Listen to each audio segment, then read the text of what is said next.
Hola a todos. En el siguiente video hablaremos de las ideas de uno de los psicólogos más reconocidos en el campo de la educación. Se trata de Lev Seminovich Vygotsky. Él nació el 17 de noviembre de 1896 en Bielorrusia y falleció en Moscú el 11 de junio de 1934 con tan solo 38 años.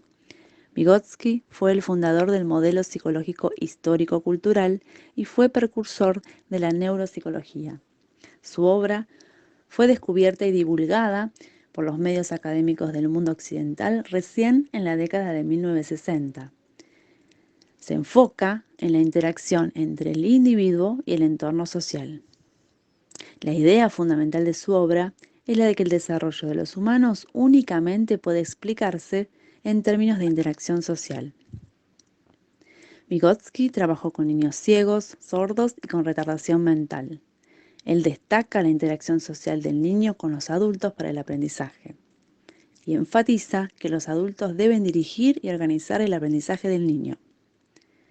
Vygotsky establece que el niño interactúa con el ambiente y que es una parte inseparable de este. Dice que para comprender el desarrollo cognitivo del niño debemos conocer los procesos sociales, históricos y políticos que los están formando. Él concibe al hombre como una construcción más social que biológica. A continuación desplegaremos los 5 conceptos fundamentales de la teoría de Vygotsky. Ellas son las funciones mentales, las habilidades psicológicas, la zona de desarrollo próximo, las herramientas psicológicas y la mediación. ¿A qué llamamos funciones mentales superiores? Él va a decir que se obtienen y se desarrollan por medio de las interacciones sociales que realiza el ser humano durante todo su crecimiento. Algunos procesos mentales superiores son el pensamiento verbal, la memoria lógica, la atención selectiva, el pensamiento matemático, entre otros. Para Vygotsky, las funciones mentales superiores son mediadas culturalmente. El comportamiento derivado de las funciones mentales superiores está abierto a mayores posibilidades. El conocimiento, para Vygotsky, es resultado de la interacción social. En la interacción con los demás, adquirimos conciencia de nosotros. Aprendemos el uso de los símbolos, que a su vez nos va a permitir pensar en formas cada vez más complejas. ¿A qué llamamos funciones mentales inferiores? Las funciones mentales inferiores o naturales son características del ser humano y de algunos animales más avanzados. Se refiere a las funciones mentales naturales con las que nacemos y son determinadas genéticamente. Están compuestas por la memoria, la atención y la inteligencia básica. ¿A qué llamamos habilidades psicológicas? Cada función mental superior primero es social, es decir, primero es interpsicológico y después pasa a ser individual o personal, también llamado intrapsicológico. En el desarrollo cultural del niño, toda función aparece 2 veces para Vygotsky, a nivel social y más tarde a nivel individual.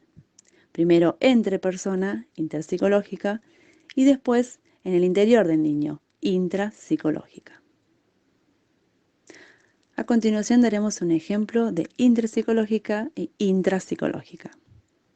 Cuando un niño llora porque algo le duele, expresa dolor, y esta expresión solamente es una función mental inferior. Es una reacción al ambiente. Cuando el niño llora para llamar la atención, ya es una forma de comunicación, pero esta comunicación solo se da en la interacción con los demás. En ese momento se trata ya de una función mental superior interpsicológica, pues solo es posible con la comunicación con los demás. En un segundo momento, el llanto se vuelve intencional y entonces el niño lo usa como un instrumento para comunicarse. El niño, con base en la interacción, posee ya un instrumento para comunicarse. Se trata ya de una función mental superior o la habilidad psicológica propia, personal dentro de su mente. Vamos a hablar ahora de la zona de desarrollo próxima. Vygotsky va a referir que es la distancia entre el nivel real de desarrollo determinado por la capacidad de resolver independientemente el problema y el nivel de desarrollo potencial determinado a través de la resolución de un problema bajo la guía de un adulto o en colaboración con otra persona más capaz. La misma va a estar compuesta por la zona de desarrollo real, que se define como la distancia entre el nivel real de desarrollo, es decir, aquello que es capaz de hacer por sí solo, y la zona de desarrollo potencial, que se define como aquello que sería capaz de hacer con la ayuda de un adulto o una persona capaz. Ahora vamos a hablar de las herramientas psicológicas. Las mismas son el puente entre las funciones mentales inferiores y las funciones mentales superiores. También son el puente entre las habilidades interpsicológicas sociales y las intrapsicológicas personales. Las herramientas psicológicas son aquellas orientadas hacia el mundo social, hacia los otros y hacia la actividad interna. Las funciones de las herramientas psicológicas es mediar entre los pensamientos, sentimientos y las conductas. Las herramientas psicológicas son muy importantes, pero la más importante es el lenguaje. El mismo se usa como medio de comunicación entre los individuos en las interacciones sociales. Hablamos de interpsicológico. Progresivamente, el lenguaje se convierte en una habilidad intrapsicológica y por consiguiente en una herramienta con la que pensamos y controlamos nuestro propio comportamiento. El lenguaje es la herramienta que posibilita entonces el cobrar conciencia de uno mismo y el ejercer control voluntario de las acciones. A diferencia de otros psicólogos, tanto anteriores como contemporáneos, Vygotsky afirmaba que el pensamiento y el lenguaje, como funciones mentales superiores, tenían raíces genéticas diferentes, tanto filogenética como ontogenéticamente. Eso sí, se desarrollan en una continua influencia recíproca. En este sentido, se diferenciaba claramente de las posturas que estaban defendiendo un continuismo entre el intelecto general y los procesos psicolingüísticos. Para Vygotsky, sin embargo, las dos funciones se desarrollaban de forma independiente y, según el autor, esto es evidente tanto en la adquisición y desarrollo de ambas en el niño como desde una perspectiva comparada y evolucionista. A Vygotsky no se le escapaba la interrelación que se establecía entre ambas capacidades en un momento determinado del desarrollo. La aparición, por ejemplo, de la inteligencia o del pensamiento verbal, así como la influencia del lenguaje en otras capacidades cognitivas. Sin embargo, defendió tanto la existencia de estadios del desarrollo del habla preintelectuales como de pensamiento e inteligencia prelingüísticas. En esa íntima interrelación, Vygotsky pensaba además que el lenguaje podía determinar el desarrollo del pensamiento. En suma, el desarrollo evolutivo del niño, de hecho, es el resultado no tanto de cambios en las dos funciones como de cambios en las conexiones mutuas entre ellas. En un momento concreto, dichas líneas se encuentran, por lo que el pensamiento se hace verbal y el habla racional. Así lo menciona Vygotsky. Pero Vygotsky no solo se preocupó por las correspondencias entre las dos facultades, sino que también abordó temáticas que son hoy del campo de investigación plena, que aún constituyen parte de la actualidad dentro de la psicolingüística, llegando a conclusiones confirmadas empíricamente hoy en día por docenas de experimentos.